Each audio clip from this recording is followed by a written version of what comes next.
Hello, everyone, and I hope you are having a great holiday season if you're listening to this when this is released. If not, hello, future people, and I hope you are having a good year yourselves. So, this will be the last episode of 2021, and I wanted to thank everybody for listening this year. I really appreciate it. Your comments, your questions, your contributions to the podcast have been delightful and wonderful, and I really appreciate them. I especially am grateful to my Patreons who have continued to help fund this podcast, helping me to buy the books I need to get during the year and to help with my research. And I look forward to hopefully doing a bit more for you guys in the new year.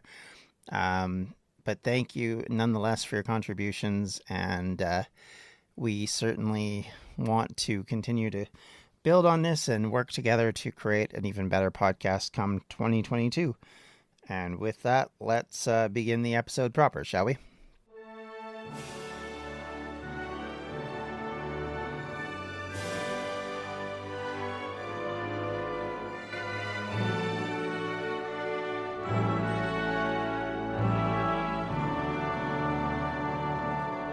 Welcome back to the Welsh History Podcast, episode 158, The March to Bosworth.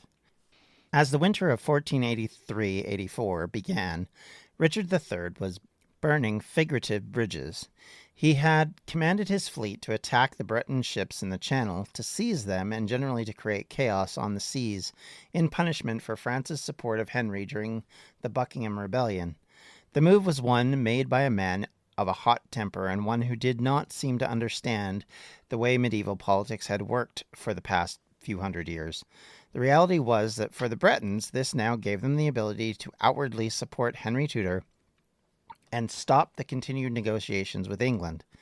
Richard may have tired of the blackmail, but he would pay for his decisions with his life, because without the Breton support, we would likely not get to Bosworth.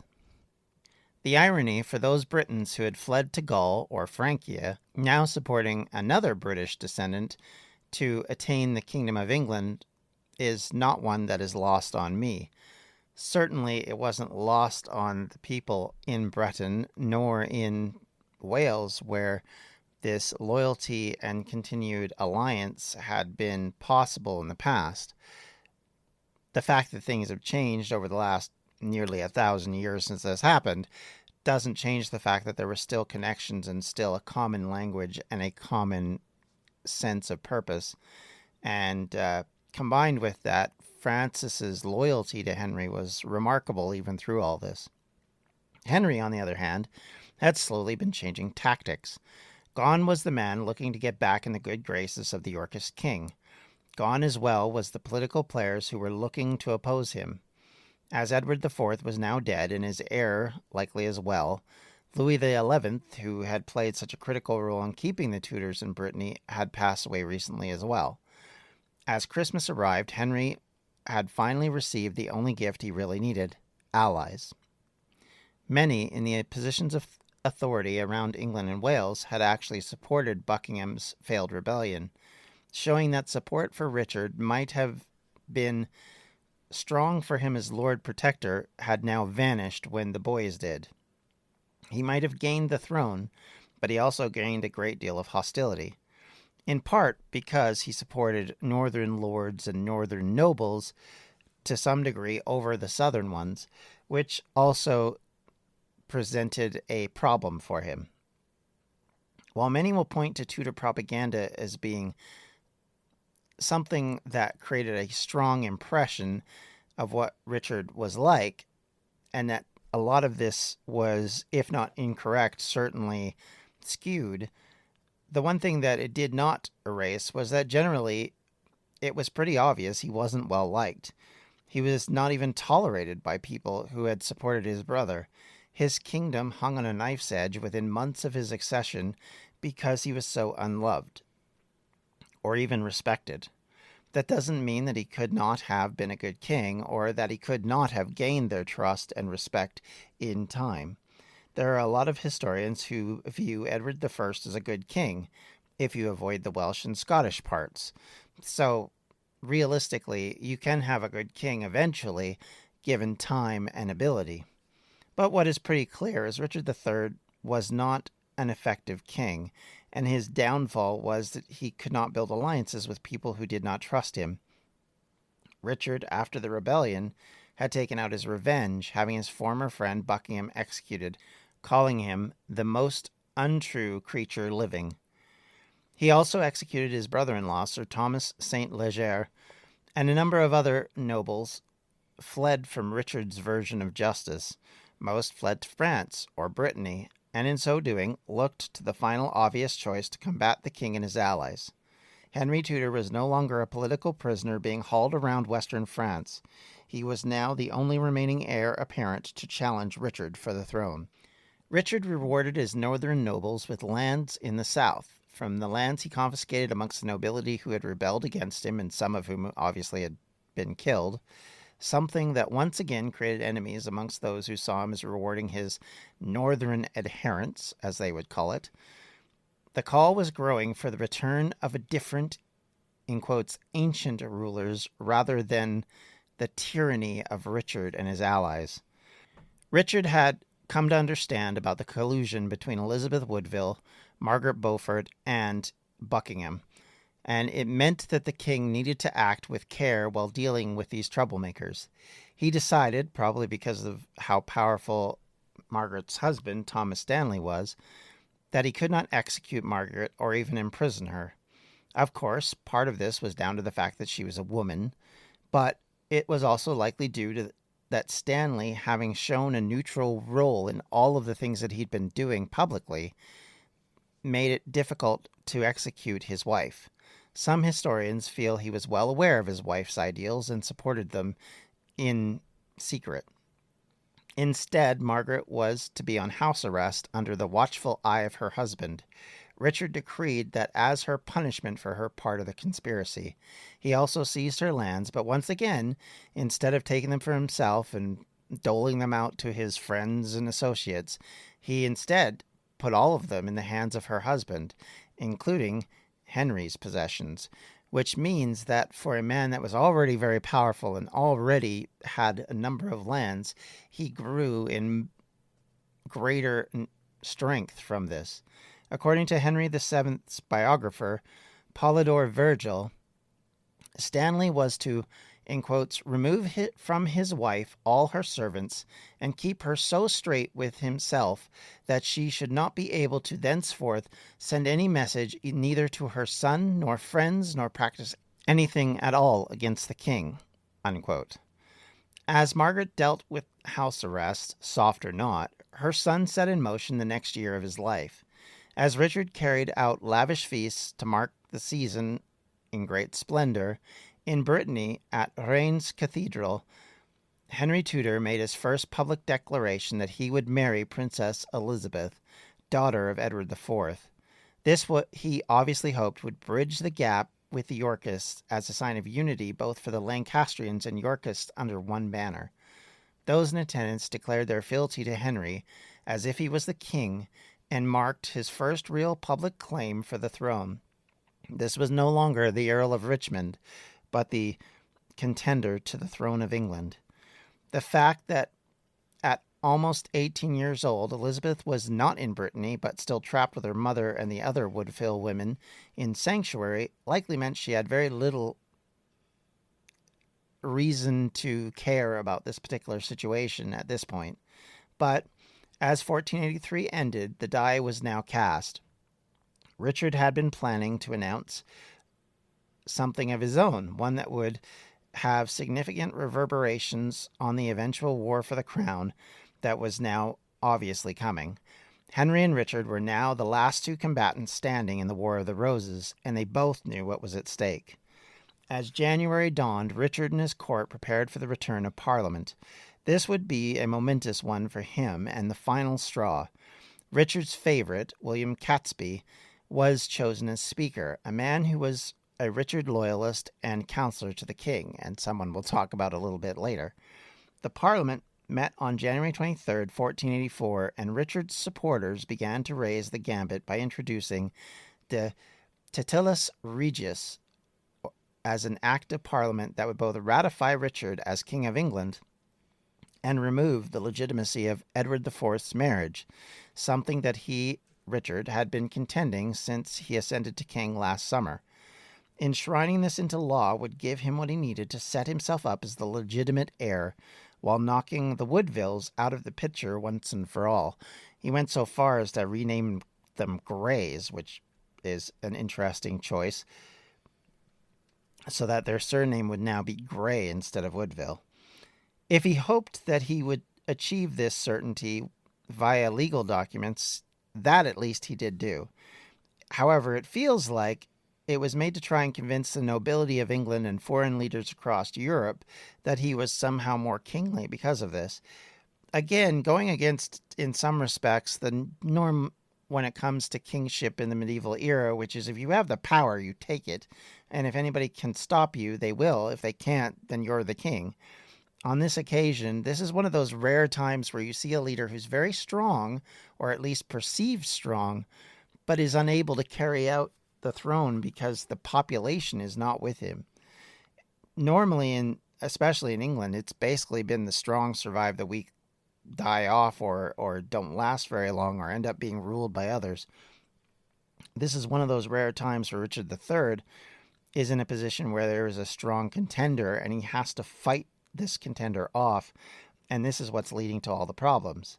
Combine that with nearly 30 years of fighting over this crown, and it makes it even more obvious what the problems are. The public opinion itself was very mixed. This was the man who had killed 2 children, or at least it was speculated and rumored, Edward's heirs, while also claiming their title. Now he was trying to say that they were not even rightful heirs to the title in the first place. I'm not sure that the hearths of London or the farms of Gloucester thought very highly of this. While the courts of public opinion was not something necessarily strong in the medieval period, like in current times, there must have been some talk beyond the churches and noble halls about what was going on. If there was, I'm sure it was likely mixed. In Wales, you get the sense that they were not very pleased with Richard and certainly not wanting him in charge. Keep in mind that they were strong supporters of the Lancastrians, who had held Wales for a long time, even while Edward ruled. Many of the bards had celebrated Henry and even the connection that Edward had to Wales, but did not return that honor to Richard. The support of Buckingham, after all, had come from Wales and West England.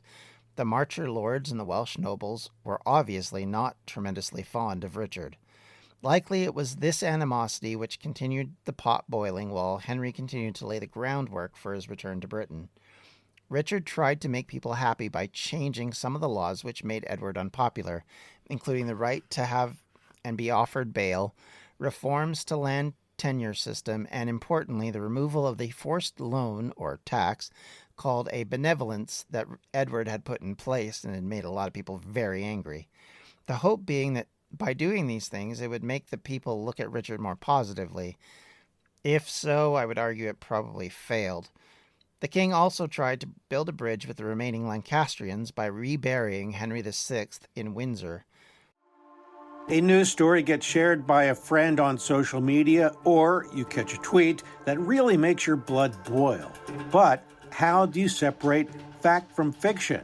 That's the premise behind Disinformation, a 10-part series from Evergreen Podcasts and Emergent Risk International coming this fall. Tune into Disinformation wherever you get your podcasts, and remember, don't believe everything you read. Coming up on 5 Minute News, I'm Anthony Davis. You might think it's partisan because maybe it's critical of one side or the other, but it's not. It's just the truth. And I think that's also something that's kind of unusual for Americans listening to the radio or to podcasts, because the news landscape in the States has been so partisan for so many decades. So 5 Minute News is verified, truthful, independent, unbiased, and essential world news daily. Also, this may have been more about the rumors that were now floating around that Richard had been the one to kill Henry, because, of course, we don't know how Henry died. He just dies shortly thereafter of the final defeat of the Lancastrians. So, realistically, rumors have been flying probably about this through the last 10 years. Combine with that the fact that, of course, they're already been naming him as a kingslayer, it kind of starts to follow him around, and so everything starts to follow him. Also, with this particular situation, you have this rumor that Henry VI has had in his burial area miracles happen. Of course, Henry was considered very devoted to the church, very religious, and very worshipful of the church. That was one of his big things about him that carried forward. So there was a lot of speculation that he was basically a saint. And in this process, this created a lot of hostility. And Richard, knowing all of this, probably tried to rebury him to avoid any more of this kind of thing going on. Richard also offered Elizabeth Woodville her freedom from her sanctuary, claiming that he would not punish her or her remaining children. Of course, all of these children were girls and couldn't inherit the throne at this point. Seen as something of a public relations move, considering the Woodvilles were still increasingly dangerous. Some historians have given forward the idea that part of the issue is that in a patriarchal society like medieval England, there was general dismissal about the power that women might have held. If that is true, then it was about to be tested under the Tudors in a few years. It was also a terribly stupid thing to think. Elizabeth and Margaret Beaufort were women who had obviously been very politically astute and very clever in creating their power bases, and far from ones to sit quietly by as the men did all the work. They were the ones conniving and maneuvering. And they had proven that time after time in the last 20 years. The reason for his clemency may have stemmed from finding out that Henry was intent on marrying Princess Elizabeth as part of the agreement with the Woodvilles, something Richard would have fought tooth and nail to avoid. This accompanying an attempt by Richard to deal with a growing hostility by pardoning some of the culprits within Margaret's family and friends. He likely hoped that this would build some sense of obligation or at least some loyalty. Something that likely meant little, as many had already started to make their way to Brittany, and it seems obvious that many were already falling into line with this Lancastrian contender. On March 1st, the king swore on a Bible that Elizabeth and her children would be under his protection, held in respect by him and his court.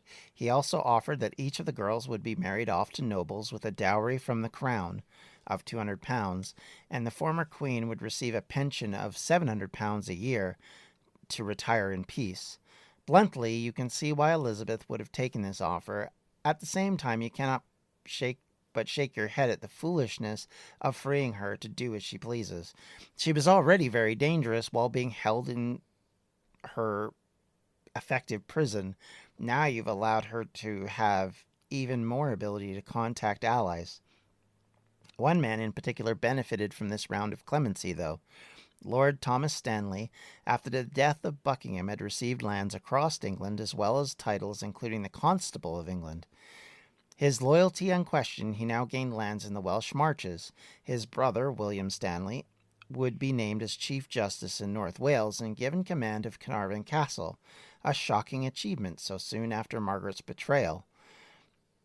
That did not mean among the Richard loyalists there were no doubts raised by this idea. Some outright opposed making peace with Stanley, no matter where he claimed he stood. Nonetheless, it seemed Richard did not want to have this rich noble with so much power on the wrong side at this moment in time. Likely he hoped by creating all this clemency it would serve to ease his enemies and bring more on his side. Richard, unfortunately for him, was struck at the loss of his heir as his son died on April 9th, 1484, leaving him without a natural heir as his wife, Anne, would not have any more children and would die herself only a few months later after a long illness, which was suspected to be tuberculosis. Although, of course, as happened so often during this era, there was all sorts of accusations about poisoning and crazy rumors that you can understand would have flown around about Richard in a time when every conspiracy kind of ended with him.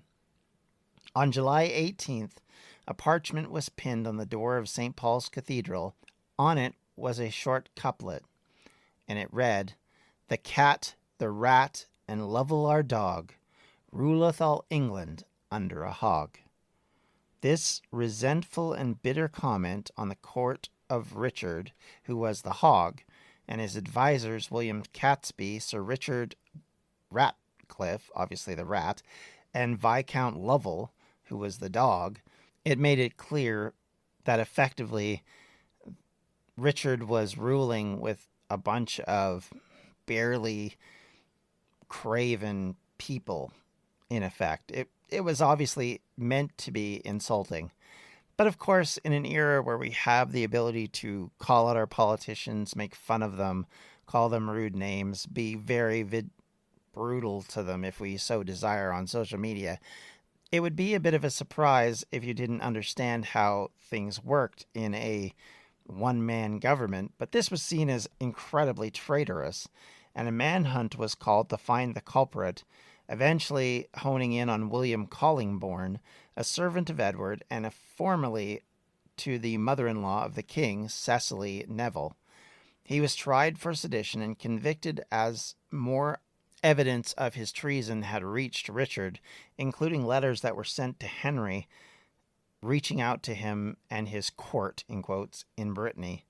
Collingbourne was executed in a horror show of torture, followed by near death, followed by more torture, generally too gruesome to describe. It shows just how paranoid Richard and his loyalists were becoming against Henry. The fact that this person who'd written a little poem was effectively destroyed and tortured to death shows that the Tudors were becoming a problem, and that likely they were also stoking some of the fires themselves. Rumors had flown through the spring and summer that Henry was on the brink of invasion, none of which was true, of course, but served to set Richard on edge and created a sense of alarm and a general sense of panic. There was various things done to make ready the nation in fear of this invasion, which of course would never come in 1484, because Henry by this point is not ready to do anything. He's got supporters, but he's certainly not in a position to launch some sort of invasion. But nonetheless, everyone in England thought things were on the brink. To try and finally deal with this issue, Richard increased his pressure on Brittany to capture the last likely royal challenger. Unfortunately for the Tudors, Duke Francis was elderly at this point, and his health was in difficulty. He had problems with keeping his mental state active, and much like Henry VI, went through moments of inability. And in that process, others took over, including his head minister at the time, Pierre Landres, who had been in charge and had very different ideas about how to deal with Henry and Jasper, and was much more willing to listen to Richard as he was pushing. It was obvious that the king needed to deal with Tudor quickly before anything else happened to build his growing competition. Pressure was now on Richard and Landis to get the deal resolved, as internal dissent had been causing them both problems. Landis was dealing with nobles who opposed his tentative rule in the name of the Duke, and while this negotiation was going on, he was dealing with people trying to get to the Duke to free him from what they perceived as Landis's oversight. Negotiations were then put in place, among other things, to exchange Tudor to the king in exchange for the title of Earl of Richmond, of course currently claimed by Henry Tudor, but had been a historical claim that was given to the Dukes of Brittany by the kings of England, going as far back as the kingship of Stephen in the early 12th century. Henry's court was informed of this negotiation in September by way of John Morton, who was now in France, also in exile. Some historians believe that he was informed either by Margaret Beaufort or her husband Thomas Stanley. Obviously, Stanley would likely know of the negotiations due to his position in the court, and either he had told his wife, who then took her own actions, or likely he helped to get the news out, as Morton was a firm ally of the Beaufort and Stanleys. Jasper and Henry and the court in exile fled Brittany in a desperate attempt to escape to France and to the border town of Rennes. Shortly after this arrival in France, King Charles VIII called him to his court, where they were to hold a meeting with Henry, and he would treat him as an equal, as a fellow monarch. This, of course, was likely more about tweaking the nose of the King of England than it was about actually respecting Henry.